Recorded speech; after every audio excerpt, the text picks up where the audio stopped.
Salut tout le monde, bienvenue à la chapelle. Si tu es là pour la première fois, on est vraiment content que tu sois avec nous. Aujourd'hui, si tu ne me connais pas, je m'appelle Jean-Philippe, je suis un des pasteurs à la chapelle. Puis aujourd'hui, j'ai le privilège de pouvoir poursuivre notre série Zone grise. Si tu as une Bible, je t'invite à tourner avec moi tout de suite dans le livre de Galates. Si tu n'as pas de Bible, il n'y a aucun problème. Tous les textes vont apparaître à l'écran.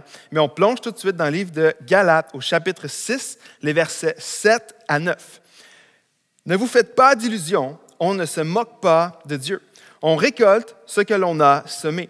Celui qui sème pour satisfaire ses propres désirs d'homme livré à lui-même récoltera ce que produit cet homme, c'est-à-dire la ruine. Mais celui qui sème pour l'esprit moissonnera ce que produit l'esprit, c'est-à-dire la vie éternelle. Verset 9. Faisons le bien sans nous lasser, sans nous laisser gagner par le découragement, car si nous ne relâchons pas nos efforts, nous récolterons au moment opportun. Et si tu ne t'habites pas trop loin dans 1 Corinthiens, le chapitre 3, versets 6 et 7, ça va être nos deux textes pour aujourd'hui. C'est Paul qui parle, il va dire ceci. « J'ai planté, Apollos a arrosé, mais c'est Dieu qui fait grandir. Ainsi, ce n'est pas celui qui plante, ni celui qui arrose qui compte, mais Dieu qui donne la croissance. » Le titre de mon message aujourd'hui, c'est « Veux-tu sauter des étapes? » Est-ce que tu veux sauter des étapes? Ma fille, actuellement, qui a 4 ans, apprend à faire du vélo.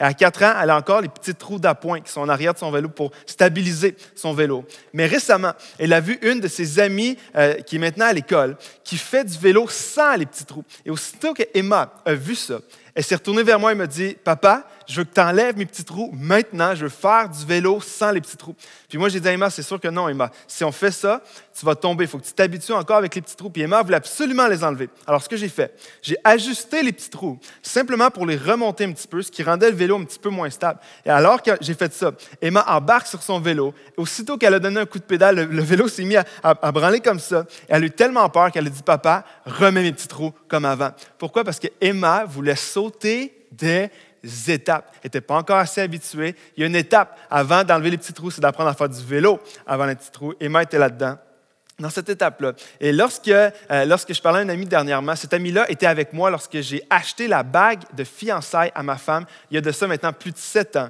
Mais alors que je magasinais cette bague-là, cet ami-là qui n'était pas en couple, qui n'était pas du tout fiancé, s'est mis à regarder les bagues alors que moi, j'avais déjà acheté la bague. Lui, il regardait encore les bagues et il a demandé à la commis, « Est-ce que tu pourrais me montrer cette bague-là? » Moi, j'ai dit, « Mais qu'est-ce que tu es en train de faire? » J'ai dit, « Je magasine déjà la bague. » Mais j'ai dit, « Mon ami, il y a beaucoup d'étapes à faire et à franchir avant de magasiner la bague pour ta future femme. » Et il y avait une fille qui lui plaisait. Je lui disais, tu devrais d'abord l'inviter à prendre un café. Peut-être que si ça va bien, ça va aller plus loin. Vous allez peut-être devenir bons amis, peut-être vous fréquenter, puis peut-être qu'un jour, tu pourras magasiner une bague. Mais saute pas les étapes. Tu magasineras la bague quand ça sera le temps. Cet ami-là voulait sauter les étapes. Est-ce que ça t'est déjà arrivé de vouloir sauter les étapes? As-tu déjà essayé d'assembler un meuble IKEA en sautant une étape? Bonne chance, ça m'est déjà arrivé, il a fallu que je le démonte au complet pour le recommencer. Récemment, ma femme, j'ai voulu la surprendre, j'ai voulu faire une recette, puis moi, je me suis dit, je ne suis pas un grand cuisinier. J'ai dit, je vais faire la recette à peu près. J'ai complètement foiré la recette. C'était pas mangeable parce que j'ai sauté des étapes. J'aimerais dire aujourd'hui que lorsqu'on parle de la volonté de Dieu dans nos vies, ce que Dieu veut faire en nous et ce que Dieu veut faire à travers nous, se fait aussi par étapes. Le Dieu de la Bible, c'est un Dieu de saison et un Dieu d'étapes. Et ça, on le voit dès le commencement. Dans la Genèse, on le voit que Dieu est un Dieu d'étapes. Lorsque Dieu, par exemple, va créer le monde, Dieu n'a pas tout créé en même temps. Tu vas voir que la création s'est faite en 6 jours. Il y a eu des étapes.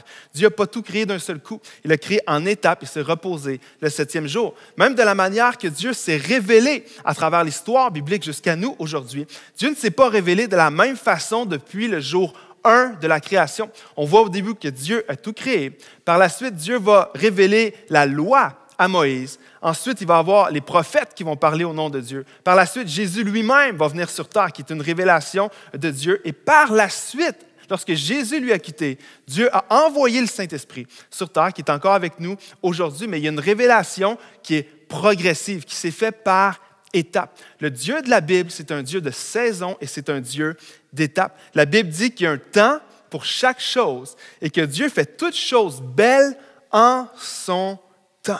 Et ce que Dieu veut faire dans nos vies, ce que Dieu veut faire à travers nos vies, sa volonté pour nous, va s'expérimenter à travers différentes étapes. Les textes qu'on a lus tout à l'heure dans Galates et dans 1 Corinthiens, c'est ça que Paul parle. C'est de ça que Paul vient nous parler, vient nous enseigner. Paul va nous dire qu'il y a un temps où on va être appelé à semer et il y a un autre temps où on va être appelé à récolter ce qu'on a semé. Mais ça ne se fait pas tout en même temps. Et les propos de Paul pourraient difficilement être plus clairs que ça. Il n'y a pas de raccourci avec Dieu. Il n'y a pas de méthode secrète pour accomplir la volonté de Dieu dans nos vies. Ce que Paul va dire, c'est qu'il y a des saisons où Dieu va t'appeler à semer et Dieu, dans une autre saison, va t'appeler à récolter ce que tu auras préalablement semé. Et il y a une étape là-dedans qui n'est pas mentionnée, mais qui est sous-entendue. Ce qu'on devrait plutôt lire, en fait, lorsque Paul nous parle, c'est il y a un temps pour semer, il y a un temps pour attendre, et il y a un temps pour récolter. Tu ne récolteras jamais ce que tu as semé dans la même journée ou même dans la même saison. Tout ce que Dieu fait dans nos vies se fait dans cet ordre-là. Dieu va nous appeler à semer. Dieu va faire croître ce qu'on a semé. Et un jour, Dieu va nous permettre de récolter ce qu'on aura semé. Alors, tout ce que Dieu veut faire en nous commence par semer. Et c'est ce qu'on va parler aussi aujourd'hui. La première étape, lorsque Dieu veut faire des choses dans nos vies, va nous appeler à semer. Moi, j'appellerais cette étape-là l'étape de l'insignifiance. Pourquoi l'insignifiance? Parce que lorsque tu prends une semence, cette semence-là a tellement l'air insignifiante. C'est difficile, en fait, lorsque tu regardes une petite semence, de t'imaginer tout ce que ça peut produire. C'est difficile lorsque tu prends une semence de voir le potentiel qu'il y a derrière cette petite chose-là. Jésus lui-même va parler de ça. Il va parler dans Matthieu, il va parler du grain de moutarde. Il va dire, si on avait la foi comme un grain de moutarde, on pourrait déplacer des montagnes. Mais c'est difficile de voir le potentiel qui se cache derrière un si petit grain comme le grain de moutarde. Un grain de moutarde, c'est entre 1 et 2 mm de diamètre et ça pèse comme une poussière. C'est difficile de voir ce que ça peut devenir un jour. Mais pourtant, lorsque c'est semé, lorsque c'est arrosé et lorsque ça grandit, ça devient une des plantes les plus grandes de tout le potager. Ça vient jusqu'à 15 pieds de hauteur et 20 pieds de largeur. Et lorsque tu regardes ça, c'est impressionnant. Mais lorsque tu regardes dans la saison précédente, que c'était juste un grain qui était 1 ou 2 mm de diamètre, c'est difficile de voir le potentiel qui se cache derrière ça. Ça prend de la foi pour voir ce que ce grain-là peut devenir. Et aussi petite la semence peut être dans nos vies, aussi petit ce qu'on tient dans nos mains, ça peut être. C'est exactement ça que Dieu veut utiliser dans nos vies. Et Paul va dire, ne vous faites pas d'illusions, il n'y a pas de raccourci, il ne faut pas se raconter des histoires. On ne se moque pas de Dieu, on récolte ce que l'on a semé. Et ce que Paul est en train d'enseigner, c'est que Dieu peut faire beaucoup avec peu. Je crois que Dieu peut faire beaucoup avec une prière sincère devant Dieu. Je crois que Dieu peut faire beaucoup avec ça. Je crois que Dieu peut faire beaucoup avec une seule parole pour quelqu'un. Lorsque peut-être Dieu va te mettre à cœur une parole pour quelqu'un. Pour toi, ça peut te sembler insignifiant, mais Dieu peut utiliser cette parole-là d'une manière que tu n'imagines même pas. Dieu peut faire beaucoup avec peu. Dieu peut faire beaucoup avec un petit pas d'obéissance. Peut-être que Dieu t'appelle à faire un pas d'obéissance au moment où tu écoutes ce message. Et peut-être que pour toi, c'est insignifiant. Peut-être que ça paraît petit. Mais Dieu peut faire beaucoup avec ce simple petit pas d'obéissance que Dieu t'appelle à faire. Peut-être que Dieu t'appelle à être généreux puis tu dis, j'ai pas grand-chose à donner. J'aimerais dire que Dieu peut faire beaucoup avec peu. Même le plus petit acte de générosité peut faire une énorme différence pour quelqu'un. Le plus petit pas de foi peut t'ouvrir un chemin que tu n'imaginerais même pas dans ta vie parce que Dieu fait beaucoup avec peu. En fait, quand tu lis la Bible, tu réalises que Dieu aime utiliser ce qui a l'air insignifiant à nos yeux pour se glorifier. Lorsqu'on parle, par exemple, dans l'Ancien Testament, tu connais l'histoire, que tu sois croyant ou non. Tu as déjà entendu parler de David contre Goliath. Personne n'aurait pensé que ça aurait été le petit berger qui s'appelait David qui aurait vaincu le géant Goliath qui faisait peur à tout le monde. Pourquoi? Parce que Dieu aime utiliser ce qui a l'air petit et ce qui a l'air insignifiant dans nos vies pour se glorifier. Lui, lorsqu'une foule entière avait faim et que les disciples, avec Jésus, les disciples ne savaient pas quoi faire pour nourrir la foule, qui aurait pu penser que Jésus allait utiliser la boîte à lunch d'un petit garçon pour nourrir des centaines et des milliers de personnes? Personne n'aurait pensé ça. Mais Dieu aime se glorifier à travers ce qui a l'air petit, à travers ce qui a l'air insignifiant. Lorsque, encore une fois dans l'Ancien Testament, le peuple de Dieu était face à une ville fortifiée, et ce n'était pas un peuple militaire, il n'y avait pas une armée, et que les murs étaient tellement grands que c'était impossible de penser pouvoir rentrer dans cette ville-là qui s'appelait Jéricho. Qu'est-ce que Dieu a utilisé pour faire tomber les murs de cette ville-là? C'était des tambours et des trompettes. Il n'y a personne à l'époque qui aurait pu imaginer que Dieu leur aurait donné la ville de cette manière-là. Pourquoi? Parce que Dieu aime utiliser ce qui a l'air insignifiant à nos yeux. Et moi, je te pose une question aujourd'hui. Qu'est-ce que tu tiens dans tes mains qui a l'air insignifiant? Qu'est-ce que tu tiens dans tes mains que peut-être tu n'as jamais considéré que Dieu pouvait utiliser ça? Et pourtant, tu le tiens dans tes mains aujourd'hui. C'est quoi cette chose-là? Qu'est-ce que tu tiens dans tes mains que Dieu peut utiliser? Qu'est-ce que tu tiens que Dieu t'appelle peut-être à semer aujourd'hui pour ce qu'il t'appelle à faire et à devenir? Et cette question-là, en fait, c'est Dieu qui l'a posée lui-même à Moïse dans le livre d'Exode. Dieu a posé la question à Moïse. Il lui a dit, « Qu'est-ce que tu tiens dans tes mains? » Et c'était dans une conversation entre Moïse et Dieu où Dieu appelait Moïse à devenir le libérateur de son peuple. Puis Moïse avait peur, Moïse doutait, Moïse n'était pas du tout convaincu que c'était lui l'homme de la situation. Puis Dieu va lui dire, il va l'arrêter, il va lui dire, « Moïse, qu'est-ce que tu tiens dans tes mains? » Et si tu veux lire l'histoire, c'est dans Exode 4. Et là, Moïse va répondre, un bâton. C'était son bâton de berger, parce que Moïse était un berger. C'était son outil de travail quotidien, c'est ce qu'il avait à chaque jour dans ses mains, c'était son bâton de berger. Puis Moïse va juste lui répondre, c'est mon bâton. Puis Dieu va lui dire, c'est à travers ce bâton-là que je vais accomplir tous mes prodiges. Et le bâton de Moïse, si tu lis le reste de l'histoire, tu vas voir qu'il y a plus de 20 endroits dans toute l'histoire de Moïse où Dieu s'est servi miraculeusement du bâton de Moïse pour accomplir des prodiges. Mais c'était juste un bâton qui semblait insignifiant pour Moïse. Tu vas voir que le bâton, c'est ça que Dieu a utilisé pour changer l'eau en sang, envoyer le tonnerre et la grêle, les grenouilles et les sauterelles, toutes les plaies envers le pharaon en Égypte. Dieu a utilisé le bâton de Moïse pour séparer la mer en deux lorsque le peuple de Dieu était face à un impasse. C'est le bâton que Dieu a utilisé pour séparer l'eau en deux. Plein d'endroits où Dieu a utilisé ce bâton-là pour se glorifier. Et on connaît Moïse, nous, pour les miracles. On connaît Moïse comme le grand général. On connaît Moïse comme le grand libérateur. C'est souvent comme ça qu'on va penser à Moïse. Mais j'aimerais dire que tout s'est joué dans Exode 4, lorsque Dieu a dit à Moïse, « Qu'est-ce que tu tiens dans tes mains? » Et Moïse a répondu, « Mon bâton. » Et tout s'est joué alors que Moïse a fait confiance à Dieu avec ce qui lui avait l'air insignifiant, ce qui avait l'air petit. Tout s'est joué à ce moment-là. Alors que Moïse a pris ce qu'il avait dans ses mains et l'a offert à Dieu. Il a fait confiance à Dieu avec ce qui lui semblait insignifiant. Alors, je te repose la question aujourd'hui. Qu'est-ce que toi, tu tiens dans tes mains? Qu'est-ce qui est dans tes mains avec lequel Dieu peut se glorifier? Qu'est-ce qui est dans tes mains avec lequel Dieu t'appelle à le semer aujourd'hui? J'aimerais dire, attends pas d'avoir des meilleures ressources tellement, moi le premier, on attend d'avoir des meilleures circonstances, on attend d'avoir des meilleures ressources, des meilleures opportunités pour commencer à semer, ce que Dieu nous appelle à semer. J'aimerais dire, qu'est-ce que tu tiens dans tes mains aujourd'hui? Le Dieu qui a créé tout à partir de rien peut certainement faire quelque chose avec le peu que tu as dans tes mains. Alors, qu'est-ce que tu tiens dans tes mains? Ça peut être plein de choses. Ça peut être un emploi que tu as dans tes mains. Peut-être qu'en ce moment, tu as un job où tu pourrais glorifier Dieu. Sème dans cette job-là.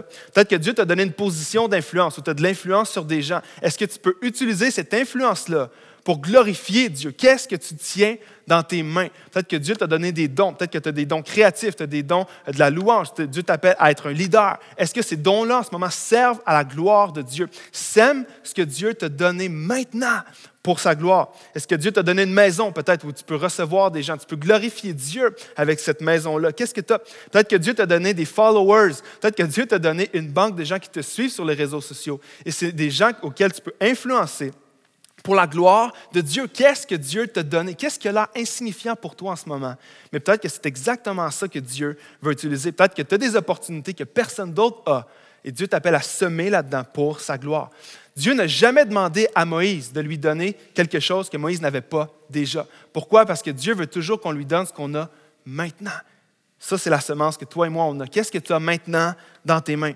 Peut-être que tu aimerais ça un jour restaurer une relation, mais qu'est-ce que tu as dans tes mains aujourd'hui que tu peux semer là-dedans? Peut-être que tu peux envoyer un courriel, peut-être que tu peux inviter la personne à prendre un café. Un de mes amis, lui, un de ses rêves, ça a toujours été de pouvoir avoir une entreprise qui va réussir pour pouvoir donner généreusement pour faire avancer l'Église. Mais je me souviens des années, il n'y avait pas grand-chose, mais cet ami-là avait compris le principe. Parce qu'alors qu'il ne pouvait peut-être pas donner des milliers de dollars à chaque année, mais il donnait déjà ce qu'il pouvait donner. Il semait dans cette vision-là. Puis aujourd'hui, c'est un homme prospère. C'est un gars qui gagne bien sa vie. Et c'est une des personnes les plus généreuses que je connais. Mais il semait déjà dans cette vision-là des années auparavant. J'aimerais dire aujourd'hui, tu ne verras jamais le fruit de ce que tu ne sèmes pas aujourd'hui. Ce que Dieu nous appelle, c'est qu'il y a des étapes. Et Dieu va dire, ce que je veux faire dans ta vie, c'est par étapes. Qu'est-ce que Dieu t'appelle à semer aujourd'hui que tu vas pouvoir récolter demain? Même ce qui a l'air insignifiant à tes yeux, c'est probablement cette chose-là, cette sphère-là de ta vie que Dieu t'appelle à lui donner et à semer, puis un jour tu vas récolter. Alors ça, c'est la première étape. Quand Dieu veut faire quelque chose dans nos vies, il va nous appeler à semer, même ce qui a l'air insignifiant. La prochaine étape, ce qui était sous-entendu dans ce que Paul va nous dire, c'est qu'il y a une saison qu'on appellerait d'attente, ce que moi j'appellerais la saison d'obscurité. Parce que lorsque tu as planté une semence, tu ne vois pas tout de suite le résultat. Tu as planté une semence, tu as mis la terre par-dessus, tu as fait le pas de foi d'obéir et de semer, mais tu ne verras pas le résultat immédiatement. La semence se trouve dans l'obscurité où tu ne vois pas vraiment ce que ça donne. La vérité, c'est que tu sais quand tu sèmes, mais tu ne sais pas quand tu vas récolter. Et entre les deux, tu te retrouves dans une saison qui est une saison d'obscurité, où tu te demandes, est-ce que ça marche? Est-ce que ça pousse? Est-ce qu'il y a une croissance dans ce que je viens de semer? Dans 1 Corinthiens, on l'a lu tantôt, mais c'est ce que Paul va dire. J'ai planté, Apollos a arrosé, mais c'est Dieu qui fait grandir. On ne voit pas tout de suite, nous, c'est quoi qui arrive. C'est Dieu qui va faire grandir. Ainsi, ce n'est pas celui qui plante ni celui qui arrose qui compte, mais Dieu qui donne la croissance. Et malheureusement, c'est souvent à cette étape-là. C'est souvent à l'étape de l'obscurité où la plupart des rêves, la plupart des visions, la plupart des appels sont abandonnés. Parce que lorsque je sème et que je ne vois pas le résultat immédiat, souvent mon réflexe, ça va être de me dire que ça ne marche pas. Probablement que Dieu ne m'appelait pas à semer ça, c'est trop long, ça ne doit pas être la volonté de Dieu. Alors qu'on a semé et que c'est long, on est dans l'obscurité, souvent c'est exactement là que les gens abandonnent. C'est là qu'on lance la serviette, c'est là qu'on tourne le dos à ce que Dieu nous appelait à semer. Mais j'aimerais dire que c'est exactement là où tu as besoin de ta foi, parce que ça prend beaucoup de foi pour, oui, semer quelque chose qui a l'air insignifiant, mais ça prend encore plus de foi pour continuer de croire que Dieu est à l'œuvre quand le processus est invisible. C'est là que tu as besoin de la foi. Est-ce que ma foi peut survivre à une saison d'obscurité? Et ça, c'est la question. Dans une saison où je ne vois pas le progrès, où ce que j'ai semé, je ne le vois pas vraiment, où je priais pour quelque chose, j'ai semé quelque chose et je ne vois pas le changement immédiatement. Est-ce que ma foi peut survivre à une saison comme ça? J'ai prié pour quelque chose, mais ça n'arrive pas encore. Peut-être que c'est ton cas, où tu sers, tu as l'impression de semer, mais tu ne vois pas de résultat.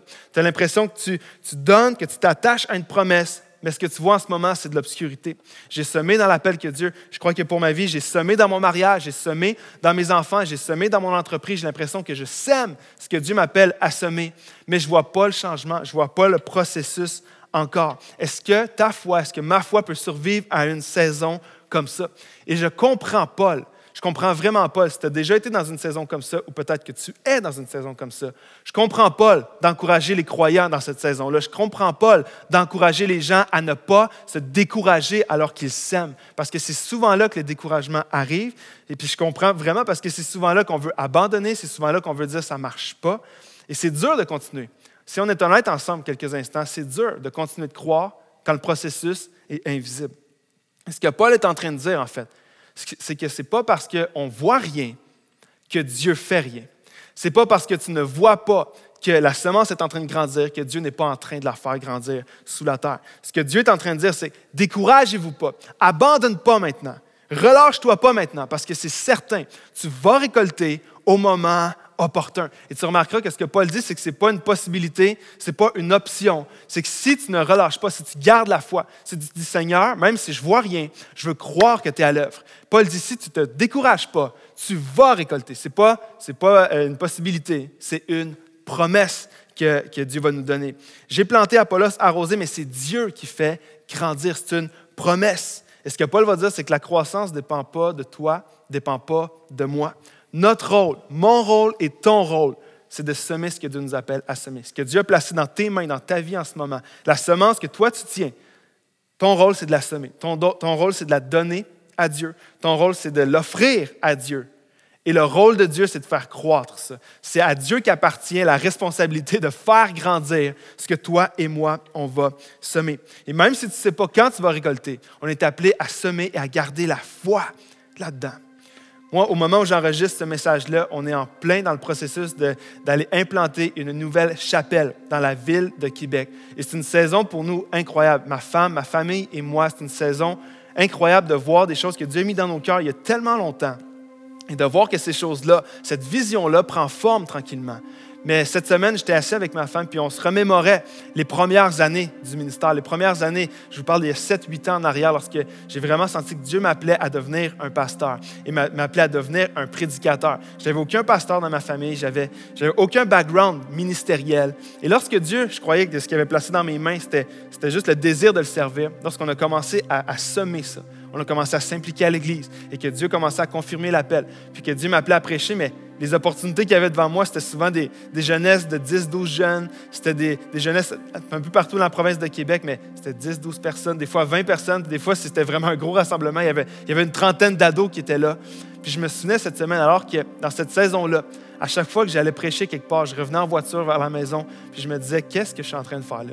Est-ce que vraiment ça sert à quelque chose? Est-ce que vraiment ce que je fais là, est-ce que vraiment Dieu m'appelle à faire ça, aller prêcher à 12 ados, à Trois-Rivières, à 2 heures de chez moi? Est-ce que vraiment c'est ça que Dieu m'appelle à faire? Et je ne pourrais pas vous dire combien de fois est-ce que j'ai prêché à des ados comme ça, combien de fois est-ce que je me suis dit, est-ce que je suis fou? Est-ce que ça donne quelque chose? Est-ce que je suis en train de semer là? Est-ce qu'un jour ça va porter quelconque fruit que ce soit? Est-ce que ça va donner quelque chose? Aujourd'hui, avec le recul, je suis capable de dire que j'ai encore beaucoup de croûtes à manger. Je suis un jeune pasteur, je continue de servir Dieu avec toutes mes tripes. Mais avec le recul de quelques années, je peux te dire que alors que je ne voyais rien à l'époque, alors que je semais et je ne voyais pas de fruits, sous la terre, je comprends que Dieu est en train de me préparer. Alors que je semais, je comprends aujourd'hui que Dieu est en train de me briser mon orgueil, il est en train de raffiner mes motifs de pourquoi je fais ce que je fais. Et Dieu me préparait alors qu'il n'y avait peut-être aucun fruit visible. Moi, je ne voyais rien.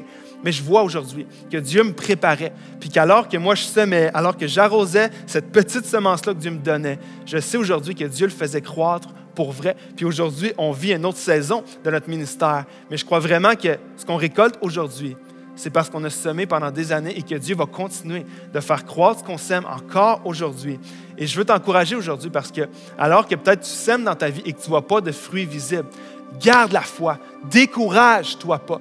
Parce que c'est alors que peut-être que tu ne vois rien derrière la scène. La foi, là, c'est de vivre que derrière le rideau de la scène de ta vie, Dieu est encore à l'œuvre. Peut-être que tu ne vois rien en ce moment, mais je veux croire que Dieu est en train de faire quelque chose. Même si je ne vois pas une tige qui est en train de sortir, même si je ne vois pas une feuille, encore moins de fruits, moi, je veux t'encourager aujourd'hui. Accroche-toi à ce que Dieu t'appelle à semer. Accroche-toi à Dieu, parce que c'est une promesse de la Bible que si tu sèmes, c'est Dieu qui fait croître, puis un jour, tu vas récolter au moment opportun. C'est une promesse de la Bible. Je veux t'encourager, abandonne pas. Peut-être qu'en ce moment, tu ne vois rien. C'est peut-être dans ton mariage, c'est peut-être dans ta famille, c'est peut-être quelque chose, un rêve que Dieu a mis dans ton cœur qui est là depuis longtemps, puis tu as l'impression de semer, puis tu ne vois rien. Aujourd'hui, je crois que Dieu m'envoie vers toi pour te dire, décourage-toi pas. Tu vas récolter au moment opportun. Si tu as reçu cet appel-là de Dieu, si Dieu te dit, sème ce que tu as dans tes mains et que tu le fais avec foi et que tu t'accroches, je te promets que tu vas récolter au moment opportun. Continue de semer. Continue de servir, continue de t'accrocher aux promesses de Dieu. Laisse pas le découragement t'emporter, comme Paul dit, parce que tu vas récolter au moment opportun. C'est Dieu qui vous les porte. C'est Dieu qui sélectionne les gens. C'est Dieu qui va décider quand va être le moment opportun. Ton rôle et mon rôle, c'est de semer, continuer de servir et de continuer de croire que Dieu fait pousser ce qu'on a semé. Juste avant qu'on aille en louange ensemble, j'aimerais juste pouvoir prier pour toi. J'aimerais juste pouvoir prier. Peut-être que dans ta vie en ce moment, la semence, ça représente quelque chose de vraiment spécifique. Je veux juste prier pour toi. Je veux prier pour nous. Puis ensuite, on va répondre à ce message par un temps de louange. Seigneur, merci parce que ta parole est claire. Seigneur, il n'y a pas de raccourci, il n'y a pas de méthode secrète, il n'y a pas de code qu'on doit décoder pour connaître ta volonté. Seigneur, comme Paul nous le dit, ce que tu veux faire dans nos vies, c'est que tu vas nous appeler dans certaines saisons à semer, à te faire confiance par la suite que tu fais grandir. Et un jour, tu vas nous appeler à récolter selon ton timing, quand ça va être le moment opportun. Je veux te prier pour chaque personne aujourd'hui qui est de l'autre côté de l'écran. Seigneur, qui tient quelque chose dans ses mains, peut-être que ça a l'air insignifiant, peut-être qu'il est découragé de voir à quel point c'est petit, à quel point on se demande ce que ça peut donner. Seigneur, je te prie pour cette personne. Seigneur, je te prie pour cette personne que tu puisses l'encourager, que ton esprit vienne et vienne lui faire du bien aujourd'hui, alors qu'elle va semer ce qu'elle a dans ses mains. Seigneur, viens ranimer la foi en elle, que c'est toi, Seigneur, qui fait grandir et qu'un jour, tu vas l'amener à récolter ce qu'elle a semé. Seigneur, je te remercie parce que ta parole, Seigneur, nous parle, ta parole est réelle et je te prie pour chaque personne de l'autre côté de l'écran. Dans le nom de Jésus. Amen.